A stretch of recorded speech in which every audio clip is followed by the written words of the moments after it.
The Linguaverse Episode 3, From Symbols to Spells. Welcome back to the Linguaverse. If you've been travelling with me since Episode 1, you'll know we've been laying the foundations. We began by asking, what is language? We looked at it as a system, a gesture, silence, and a spell. Then in Episode 2, we went deeper into how the tongue remembers, how words are inscribed in our nervous systems, shaping identity across generations. Now in Episode 3, we shift from memory to creation. From what language, remember, to what language does. And here we meet a truth both thrilling and unsettling. Words are not just symbols, they are spells. Every time we speak, we don't simply describe reality, we shape it. Some words become symbols of belonging, identity, or belief.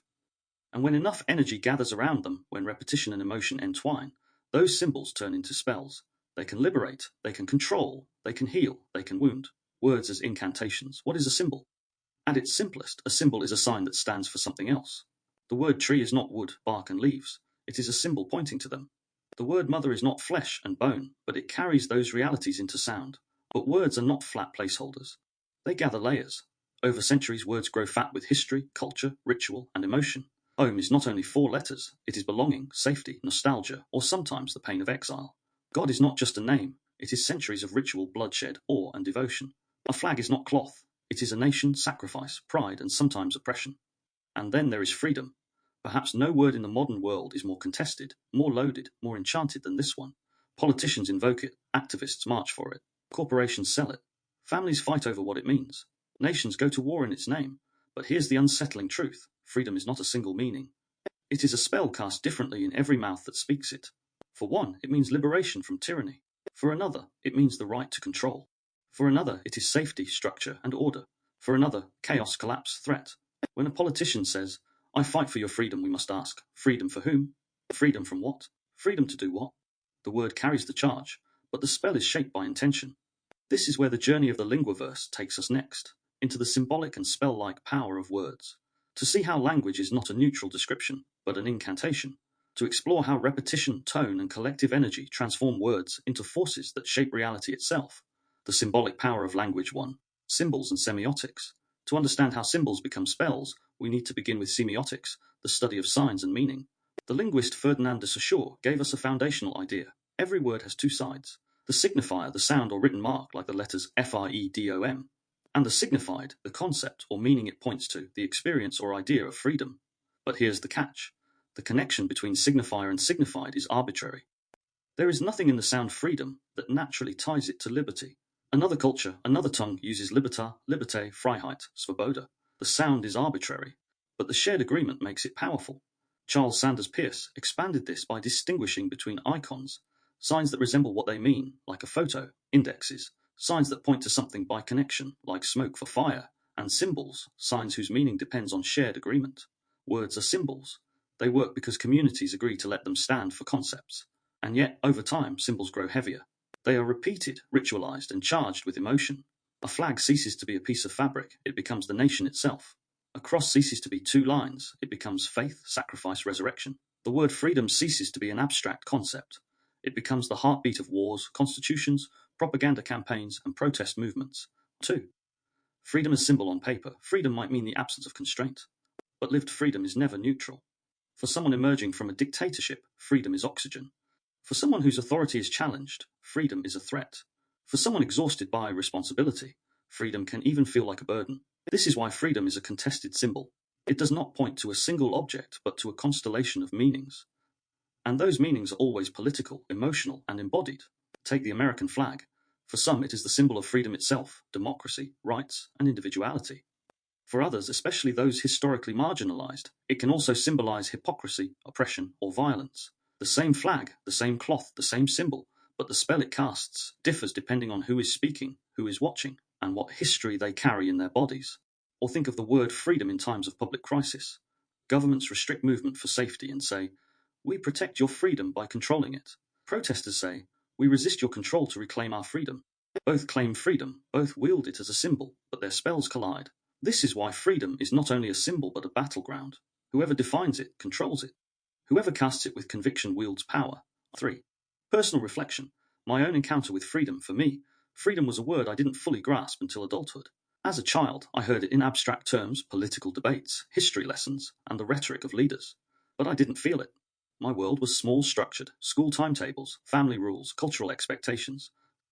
It was only when I began learning languages, traveling, and stepping into different cultures that freedom shifted from abstraction to sensation. In Italy, where my family roots lie, I felt freedom in the ability to speak and belong, but also the weight of heritage. In studying Spanish and Swedish, I felt the freedom of expanding expression, but also the discipline of structure. Later, when I began questioning indoctrination and systems of control, the themes I explored in the Inversiverse, I realized freedom is never given once and for all. It is negotiated, contested, and fragile, and it is as much internal as external. I have known moments of external freedom, choices open, options available, but still felt internally trapped by shame, trauma, or self-doubt. And I've known moments of external limitation where, paradoxically, I felt freer inside because I found clarity and voice. So when I hear the word freedom today, my body carries both weight and possibility. It is not neutral, it is layered. It is spell and struggle, symbol and sensation. 4. Micro-reflection. Think about the word freedom in your own life. What images arise when you hear it? Does it feel warm, expansive, hopeful? Or does it feel contested, fragile, distant? Who first spoke the word to you, and in what tone? Notice not only the ideas, but the bodily sensations. Does your chest expand? Does your stomach tighten? Does your throat open, or does it constrict? This is your somatic lexicon at work. 5. Microactivity. Take a piece of paper. Write the word freedom at the top. Beneath it, list 3 meanings the word has carried for you at different points in your life. For example, as a child, freedom meant school holidays. As a teenager, freedom meant rebellion or escape. As an adult, freedom means autonomy, voice, or even peace. Read them aloud. Notice how your body shifts as you say each one. The same word, 3 meanings, 3 spells. This is the symbolic power of language, its ability to carry multiple realities at once. Symbols are never just symbols. They are living vessels of memory, emotion, and identity. And when charged enough, when repeated enough, when invoked with intention, they tip into something more. Spells. Freedom is not just an abstract noun. It is a battleground, a promise, a seduction, a banner, a prayer. It is spoken in courts, in protests, in wars, in whispers at night. And each time, it means something different, casting a new spell on those who hear it. In the next part, we will step further into this territory, how the tongue becomes spellcaster, how words move from symbol to enchantment, and how societies across history have wielded them with reverence and fear. The tongue as spellcaster 1. Words as ancient magic. Long before linguists, philosophers, or neuroscientists studied language, human beings believed words were magic. They were not just sounds. They were forces that could summon rain, heal wounds, curse enemies, or call down gods. In ancient Egypt, the word for magic was heka, which meant authoritative speech. To speak was to act. Words had creative force. A prayer, a name, or a curse was not symbolic. It was effective. It did something. In Hebrew traditions, the word dabar means both word and thing. To speak was to bring into being. The Genesis story illustrates this. Let there be light is not a description. It is a command. The universe responds. In Norse mythology, runes were not only letters but sacred signs, inscribed and spoken to alter reality. Indigenous traditions across the world have similar understandings. Songs, chants, and names carry medicine, protection, and lineage. To the ancient mind, language was a spell. The tongue was not only an organ of taste and sound, it was a wand, an instrument of transformation. 2. Ritual and repetition. If we strip away the mysticism for a moment and look through a scientific lens, we find something striking. Those ancient intuitions weren't entirely wrong. Repetition, rhythm, and tone do alter the body. When people chant together, whether monks in a monastery, protesters in the street, or football fans in a stadium, their breathing synchronizes, their heart rates align, and their nervous systems entrain. Neuroscience tells us that rhythmic speech activates the parasympathetic nervous system, lowering stress, while also stimulating dopamine release. This is why chanting can calm, inspire, or induce trance. Consider a Catholic rosary, a Buddhist mantra, a Muslim prayer cycle. The words may differ, the theology may conflict, but the underlying effect is similar. Repetition transforms symbol into spell. Even outside religion, rituals of speech are everywhere. Wedding vows bind 2 lives. Courtroom oaths establish truth. Military chants unify soldiers. In each case, the tongue does not simply describe, it enacts. When repeated often enough, even secular words can take on spell-like power. Think of national anthems. These are not casual songs. Sung in unison, they invoke belonging, pride, sometimes even readiness to die. Ancients saw words as magic. Today, neuroscience shows us that repetition and rhythm create measurable effects. Whether you call it spell or entrainment, the outcome is similar. The tongue reshapes reality. 3. Modern spells. We often assume we're too rational for magic. Those spells belong to the past. But modern life is saturated with incantations. We just call them slogans, headlines, speeches, or marketing. Consider political oratory. When Martin Luther King Jr. stood on the steps of the Lincoln Memorial and said, I have a dream those words were not only symbolic, they were spell-like. They painted visions, moved bodies, synchronized hearts. People marched, policies shifted, history bent.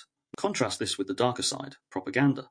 Authoritarian regimes have always known that repeated phrases, enemy of the people, make the nation great, purity, unity, strength, don't just persuade. They enchant. They create altered states of collective perception where complexity is replaced by spellbound certainty. Advertising does the same, albeit with different intentions. Just do it, because you're worth it. Freedom is priceless. These are not descriptive sentences. They are spells cast into the nervous system, bypassing reason and lodging in the emotional core. Notice, too, how often corporations borrow the word freedom. A car company tells you freedom is driving down an open highway. A phone company says freedom is unlimited data. A bank says freedom is financial flexibility. Here, freedom is stripped of politics and turned into desire, consumption, and lifestyle. The spell works not by definition, but by association. Buy this, and you will feel free. 4. The spell of freedom. Let's linger again with freedom. In part 1, we explored it as a contested symbol. Here, we can see it as a spell. When a government declares, "We fight for freedom," the words ripple through bodies. Citizens feel pride, hope, or reassurance. When protesters shout, "Freedom now," the same word sends energy surging through the streets. Yet the spells are not the same. They pull the nervous system in opposite directions. One invokes safety through control. The other invokes resistance through rebellion. The brilliance and the danger of words like freedom is their ambiguity. Because they mean many things, they can be cast to enchant anyone. A single word can unify or divide, liberate or enslave, depending on how the spell is shaped. I recall the first time I truly felt this, not just intellectually, but somatically.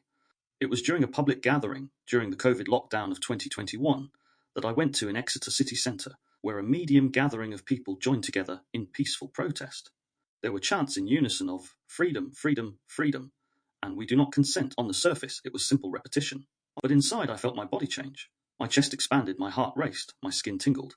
The word was no longer abstract. It was a vibration, it was a spell. And yet I also felt unease, because the same intensity that lifted me could easily be used to manipulate.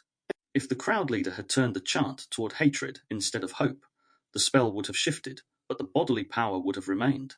That day, I realized words are not neutral. They are not safe. They are not just tools of thought. They are incantations, and the tongue is their spellcaster. 5. The responsibility of the tongue. If the tongue casts spells, then every speaker is a magician of sorts. Some wield it carelessly, others with intention. Some heal, others harm. We know this in everyday life. A parent's words can become spells of safety or wounds of shame. A teacher's encouragement can be the spell that alters a child's entire trajectory. A lover's confession can enchant another into trust, vulnerability, and intimacy. And of course, words can curse. A cruel remark, once spoken, reverberates for decades. Many of us still carry the curses of childhood. You'll never succeed. You're stupid. You're nothing. Those spells were cast, and our bodies remember them. The question is not whether we cast spells, but what kind. Every time we speak, we enchant the nervous system, our own and others. Do we bind? Do we liberate? Are we numb? Do we awaken? 6. Micro-reflection. Pause for a moment. Ask yourself, when have you been most enchanted by words? Was it a speech, a song, a chant, a poem? Did the words open you, move you, stir tears, or inspire courage? Or did they close you down, frighten you, push you toward compliance? Notice how your body responds to remembering. Do you feel warmth, tightness, goosebumps, resistance? That is the after effect of spellcasting. 7. Microactivity. Take a phrase that once enchanted you. It could be a line from a political speech, a song lyric, an advertising slogan, or even something a caregiver once said. 1. Write it down. 2. Speak it aloud 3 times. 3. Notice your body's response. Does it energize, contract, nostalgic, cynical? 4. Then ask, if I wanted to reclaim this spell, how might I rephrase it? How might I turn it into words that serve me, not bind me? For example, if the slogan was freedom is found in consumption, perhaps your respell becomes freedom is found in truth, or freedom is found in self-knowledge. This small act reminds us, we are not only receivers of spells, we are also spellcasters. The ancients were not wrong. The tongue is a spellcaster. Whether through sacred chants, political slogans, corporate jingles, or intimate whispers, words move more than thought. They move flesh, breath, and blood. To recognize this is both humbling and empowering. Humbling, because it shows how easily we can be enchanted without knowing. Empowering, because it reveals that we too can speak with intention, casting spells of healing, liberation, and truth. In the next part, we will go deeper still into the neuroscience of spells. We will see how rhythm, repetition, and tone alter the brain and nervous system. We will uncover how words synchronize groups, shift states, and create collective trances. And we will ask, if the tongue is a spellcaster, What is happening in the body that makes the spell work? The neuroscience of spells 1. The body under a spell. What happens in the body when words move us? It is easy to think of language as something that happens only in the brain, symbols processed, meanings decoded, sentences constructed. But neuroscience shows us something different. Every word we hear or speak ripples through the nervous system. When a word lands, the auditory cortex lights up first, but it does not stay there. Signals cascade to the amygdala, where emotional relevance is assessed. Is this word safe, threatening, rewarding, or humiliating? The hippocampus tags it with memory. The vagus nerve prepares the body to respond. Hormones like cortisol, oxytocin, or dopamine are released depending on tone, repetition, and context. This is why words can make our hearts race, our palms sweat, our breath catch. It is why a lover's whisper can calm our body, while a teacher's scolding can make the chest collapse. Words are not abstract, they are embodied. And when words are repeated with rhythm and authority, they can override our rational faculties. This is what happens under a spell. The prefrontal cortex, seat of reflection and critical thought, begins to quiet as limbic circuits and mirror neurons take over. We stop analyzing, we start training. The tongue casts the spell, but the nervous system is the stage on which it unfolds. 2. Neuroperception and entrainment polyvagal theory helps us see this more clearly. According to Stephen Porges, our nervous system is always scanning the environment for cues of safety or danger, a process he calls neuroception. We don't think about, we feel it. Language is one of the strongest carriers of these cues. A phrase spoken in a warm tone signals safety. The same phrase barked as a command signals threat. Our body reacts before our conscious mind does. Mirror neurons amplify this effect. When we hear collective chants or repeated slogans, our brains begin to simulate the rhythms we perceive. We literally mirror the state of those speaking. This is why being in a crowd feels intoxicating. We entrain to the group both neurologically and physiologically, and rhythm is the key. Neuroscience shows that rhythmic repetition reduces activity in the prefrontal cortex, bypassing critical thought. Instead of analyzing meaning, we feel it. This is the mechanism of spellcasting: repetition, rhythm, certainty. Pragmatics: language is used in context, locking it in. Words are not neutral, they are acts. To say I promise is not to describe but to do. To repeat safe and effective is not to inform but to entrain. 3. Linguistic anchors: safe and effective.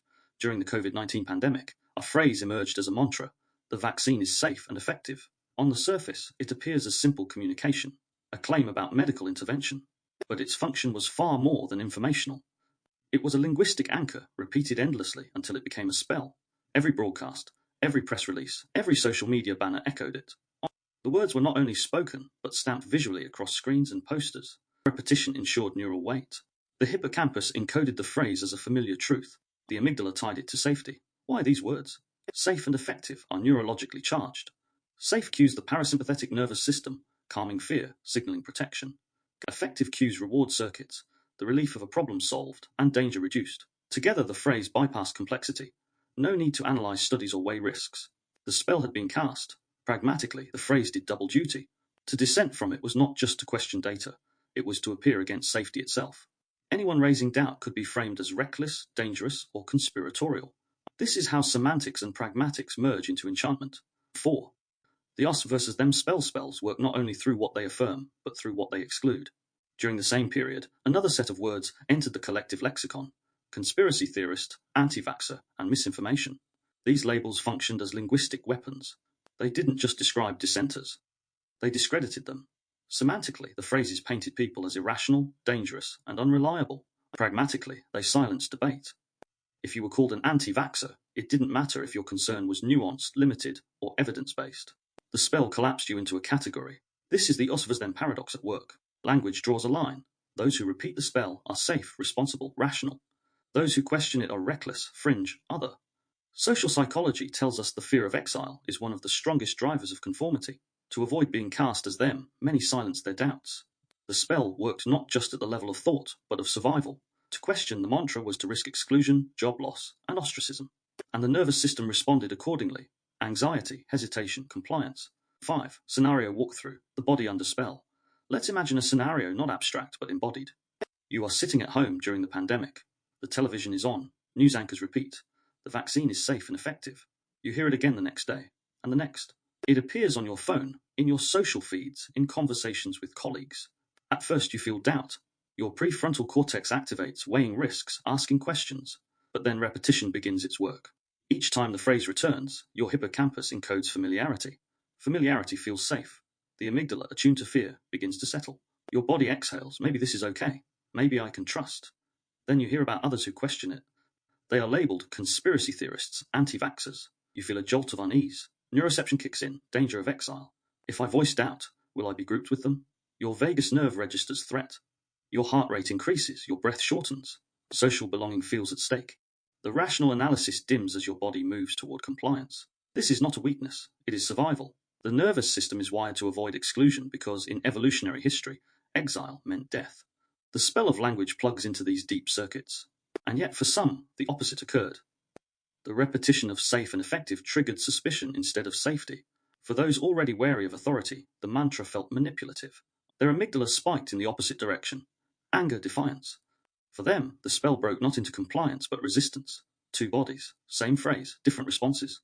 This is the paradox of linguistic enchantment. It never lands identically because each nervous system carries its own somatic lexicon of trust, trauma, and experience. 6. Spellcasting through semantics and pragmatics. It is worth pausing here to examine how carefully such phrases are constructed. Semantics gives us the dictionary meanings. Safe equals absence of harm, effective equals produces the intended result. But pragmatics gives us the context. Who is speaking? With what authority? In what moment of fear? To say the vaccine is safe and effective in a clinical trial report is semantics. To repeat it across billboards, news cycles, and social media is pragmatic. It becomes not a claim to be debated, but a spell to be absorbed. This is how language polices dissent. Not by outlawing speech outright, but by shaping the terms so that questioning feels deviant, irrational, conspiratorial. Pragmatics closes the door before debate begins. 7. Psychological mechanisms of enchantment. Let's layer in psychology. Repetition creates cognitive ease. The more we hear something, the more true it feels. This is called the illusory truth effect. Our brains equate familiarity with accuracy. Authority amplifies this. When trusted figures repeat the phrase, our mirror neurons fire, aligning us with their state. We feel synchrony, belonging. Fear seals it. In moments of crisis, the amygdala heightens suggestibility. We look for certainty, for anchors. Repeated words provide them. The spell works because it reduces uncertainty, adds social conformity, and the cycle is complete. To question the spell is to risk exile. To repeat, it is to remain safe. The nervous system calculates the cost. Most comply. 8. Neurological costs of spells, but spells have costs. For those who complied while doubting, the nervous system bore strain. Suppressing dissent triggers chronic stress. Cortisol rises, the vagus nerve tightens, and immune function weakens. Living under linguistic dissonance erodes health. For those who resisted, another cost emerged: isolation, anxiety, anger. To hold a counter-narrative under constant bombardment is exhausting. The prefrontal cortex works overtime to maintain skepticism, while the amygdala floods the body with vigilance. Either way, the body keeps the score. Spells are not harmless. They inscribe themselves into flesh, posture, breath. Reflection. Take a moment. Recall a phrase from recent years that altered how you felt. Maybe it was safe and effective. Maybe it was stay home, save lives. Maybe it was something else entirely. How did your body respond when you first heard it? How did your response change with repetition? Did it calm you, contract you, anger you, reassure you? Notice the bodily echoes. This is your nervous system remembering the spell. 10. Microactivity. Recasting the spell, choose one of those phrases. Write it down. Speak it aloud 3 times. Notice your body's response. Now rewrite it. For example, instead of safe and effective, you might write, weigh the risks, seek the truth. Instead of stay home, save lives, perhaps, connect safely, live wisely. Speak the new phrase aloud 3 times. Notice the shift. This small act reminds us, spells can be broken, language is not fixed. We can re-enchant ourselves with words that liberate rather than bind. The neuroscience of spells shows us something both sobering and empowering. Sobering, because words bypass critical thought, entraining our bodies in ways we often don't notice. Empowering, because awareness gives us choice. We cannot escape language, but we can learn to see when it shifts from symbol to spell. We can feel how it lands in our nervous system, recognize its somatic traces, and choose whether to repeat or rewrite it. In the next section of this episode, we will step further still into conscious spellcasting. If words can wound and manipulate, they can also heal and liberate. We will explore how self-talk, poetry, therapy, and ritual can reclaim the power of the tongue, not to bind us, but to set us free. Conscious spellcasting 1. From accidental to intentional language up until now, we've seen how words can act like spells whether we notice or not. They slip into our bodies through repetition, tone, rhythm. They synchronize crowds, polarize groups, soothe or terrify nervous systems. Most of the time, this spellcasting is accidental or orchestrated by others for their own purposes. But what if we turned the lens? What if instead of being passive recipients of language, we became conscious spellcasters ourselves? In linguistics, there is a concept called speech-act theory developed by J.L. Austin. He argued that words don't just describe reality, they do things. To say I promise is not to describe a promise, it is to make one. To say I apologize is not to talk about apology, it is to perform it. To say I now pronounce you married is to transform two individuals into a legal union. In each of these cases, the tongue does more than speak, it creates. This is the foundation of conscious spellcasting, recognizing that language shapes reality and choosing words with awareness of their performative power. 2. Everyday spells we already cast. The truth is we all cast spells every day, even if we don't think of them that way. Think of vows. A wedding vow is not mere poetry. It is an incantation binding two lives together in a social, legal, and emotional sense. Think of apologies.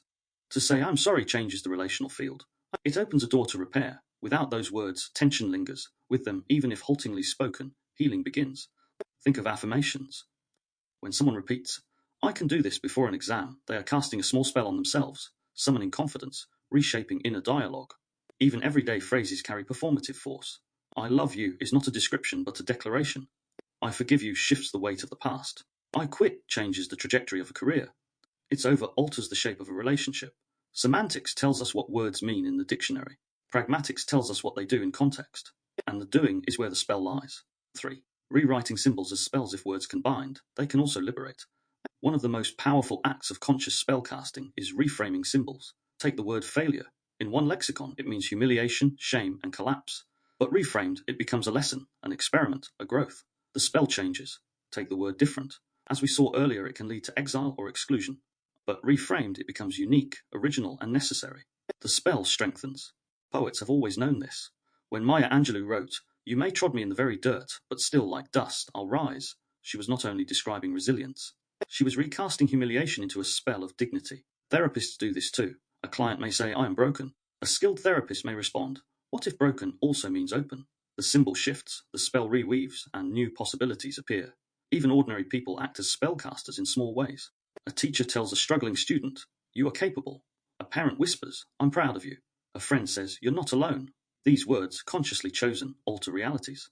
Cultural traditions also preserve conscious spellcasting. Indigenous storytelling, for example, encodes survival knowledge and identity across generations. To tell a story is not just to entertain, it is to cast a spell of continuity, belonging, and resilience. The act of rewriting symbols is not a denial of reality, it is re-enchantment. It acknowledges the old meaning, but layers it with new force. 4. Practical conscious spellcasting. So how do we begin to cast spells consciously in our own lives? One practice is journaling. Writing words deliberately, framing experiences with intention, allows us to reshape how they live in us. To write, I survived instead of I failed is already a spell. Another is affirmation, though not in the hollow sense of mindless repetition. True affirmation comes from carefully chosen words that resonate with one's somatic lexicon. If I am strong feels false, it will not work. But I am learning resilience may. Ritual language is another pathway. Ancient cultures understood the power of rhythm and repetition, and we can reclaim it in modern form. Lighting a candle and speaking an intention aloud each morning is not superstition. It is spellcasting, aligning symbol, voice, and body with chosen meaning. Linguistically, conscious spellcasting means paying attention to both semantics and pragmatics. Semantics. What do the words actually mean? Am I choosing words that open or close? Pragmatics. How are they spoken, when and to whom? Am I declaring in solitude, inviting dialogue, or shaping collective space? Even the smallest shift matters. To say I have to feels heavy, obligatory. To reframe as I choose to is liberating. Same action, different spell. This is where the practice of nervous system language, NSL, might live. If words carry physiological cues, then choosing them consciously is not a luxury but survival. Speaking in ways that regulate rather than collapse, that expand rather than constrict, is an act of daily spellcraft. 5. Personal reflection. My own spellcasting, I think back to times when language changed reality for me. One moment stands out. I was struggling with self-doubt, convinced my voice was not worth hearing. Then someone I trusted looked at me and said, your words matter. It was simple, almost banal, but my body registered it as a spell. My chest expanded, my throat loosened. Suddenly, speaking felt possible. Since then, I've tried to cast similar spells for others. Telling a friend, you're not too much. Reminding a student, you already belong. Whispering to myself, it's okay to be different. None of these erases the difficulty, but each opens a door, and that to me is the essence of conscious spellcasting. Choosing words that open rather than close, that invite rather than exile. 6. Micro-reflection. Think back to a phrase you have spoken that changed reality. Maybe it was, I love you. Maybe it was, I forgive you. Maybe it was, I quit, or I can. How did the words alter the landscape of your life? Did they free you, bind you, redirect you? Notice not just the memory but the somatic echo. Does your chest expand? Does your jaw soften? Does your stomach tighten? This is your body remembering the spell you cast. 7. Microactivity, your personal incantation. Now I invite you into a small practice. 1. Take a blank page. 2. Write down 3 qualities or states you want to invite into your life, perhaps clarity, courage, and compassion. 3. Craft a short incantation, 5 to 7 words, weaving them together. For example, I walk in clarity and courage. Compassion flows through my words today. Freedom lives in my breath. 4. Speak it aloud. Notice how your body responds. 5. Repeat it daily for 1 week. This is not superstition. It is linguistics made flesh. It is a symbol becoming a spell, intentionally shaped. The tongue casts spells whether we notice or not. But when we choose words consciously, with awareness of their semantic weight and pragmatic force, we step into authorship. We are no longer merely enchanted by others. We enchant ourselves. This is not about control. We cannot dictate every response. But it is about intention. Choosing language that aligns with our truth, that opens space rather than closes it. As we move into the next episode, we will widen the lens once more. Because spellcasting is not only personal, it is political. Institutions, governments, religions, and corporations all cast spells. The question becomes, whose spells are we living under, and how do we resist or reclaim them? But before that, let's pause. You have words at your disposal. You have a tongue, and it remembers. What spells will you cast today? We have covered some deep topics along the way in this episode, from the foundations of symbols in Part 1, through the tongue as spellcaster in Part 2, into the embodied neuroscience of enchantment in Part 3, and finally into the conscious art of spellcasting in Part 4. At the center of it all, one word has anchored us: freedom. We've seen how freedom functions as a symbol, layered, contested, different in each mouth that speaks it. We've seen how freedom becomes spell, repeated, chanted, sold, and weaponized. And we've seen how freedom can be reclaimed, not only as abstraction, but as lived incantation. A word we can speak differently, embody differently, choose differently. This is not just true for freedom. It is true for every symbol we carry. God, flag, love, failure. Different words are vessels. They hold histories, emotions, and identities. When spoken with force, they enchant. When repeated with rhythm, they entrain. And when chosen with intention, they can liberate. The journey of this episode has been about awareness, about pulling back the veil to see that language is never neutral. Every word you hear, every word you speak is charged. It is either binding you to a spell or offering you a chance to re-enchant yourself. Deeper reflection on symbols and spells. Let's reflect a little further on what it means to live inside symbols and spells. Every language carries inherited spells. Italian carries the warmth of family and ritual, but also the weight of Catholic heritage. Spanish carries rhythm, collectivism, poetry, but also the shadow of colonial history. Swedish, with its precise vowels and clipped cadences, carries restraint, formality, subtlety, a spell of order and cultural identity. When I study these languages, I don't just learn new words. I step into new spells. Each tongue casts a slightly different enchantment on reality. Each one makes me see the world differently, feel differently, and move differently. The same is true for all of us, whether we speak multiple languages or one. Our first tongue was already a spell, spoken by caregivers, wrapped in emotion, repeated into our bones. Words of praise, words of warning, words of silence. The somatic lexicon is formed here, in the tension of sound and sensation. And when we grow, these words become cultural spells. The flag is raised and the anthem sung. The prayer is whispered, the pledge repeated, the slogan chanted. Each word is an invitation not just to think, but to belong or to be cast out. Repetition makes these spells invisible. We stop noticing them. The national anthem no longer feels like an incantation. It feels like background. The advertising slogan no longer feels like persuasion. It feels like fact. And yet the body still responds. The nervous system still entrains. The spell still works. This is the double edge of language, its danger and its possibility. Scenario walkthrough. Freedom in 3 contexts. To make this concrete, let's walk through a scenario. Imagine the word freedom spoken in 3 different contexts. Scenario 1, political rally, you stand in a crowd. The leader takes the stage and declares, "We will fight for your freedom." The crowd erupts, chanting the word. Your heart races. The rhythm of the chant synchronizes your breath. Your body feels swept up, larger than itself. The spell works. Freedom feels urgent, collective, worth fighting for. But you also feel tension. Whose freedom is being promised? Freedom for all, or only for some? The spell unites, but it also excludes. Scenario 2, therapy room. You sit across from a therapist. They look at you and say gently, "You are free to feel what you feel here." The word freedom lands differently. Your shoulders loosen. Your breath deepens. Freedom here is not a battle cry, but an invitation. The spell is softer, opening a space for honesty. Scenario 3, poem or song. You hear a singer whisper freedom into a microphone, stretched into melody. Tears rise. The word resonates not as a slogan or reassurance, but as art, ambiguous, multi-layered, both longing and arrival. The same symbol, the same word, three contexts, three spells, and three very different bodily experiences. This is why reflection matters. Words are not neutral. They are spells whose power depends on tone, context, repetition, and intention. Reflection prompt. So here is the question I leave you with. What are the words that have acted like spells in your life? Which words opened doors, expanded you, gave you breath? Which words closed you, bound you, silenced you? Which words still hold power over you, decades after they were first spoken? Perhaps it was a parent saying, "You're clever," a spell of pride that became pressure. Perhaps it was a teacher saying, "You're difficult," a spell of exile that still lingers in your body. Perhaps it was a lover whispering, "Forever," a spell that felt sacred until it broke. Notice which words still echo in your nervous system. Notice which ones you long to rewrite. Because here is the truth. Every spell can be recast. Every word can be reframed. The question is not whether the word will live in you, but whether you will let it bind you or liberate you. Activity, rewriting the spell. Let's move from reflection into practice. This is a step-by-step exercise I call rewriting the spell. 1. Identify the word symbol. Choose a word that feels heavy in your body. It might be freedom, failure, different, or home. Trust your gut. Which word carries a charge? 2. Trace the somatic imprint. Say the word aloud once. Close your eyes. Notice your body's response. Does your chest expand or contract? Does your jaw tighten?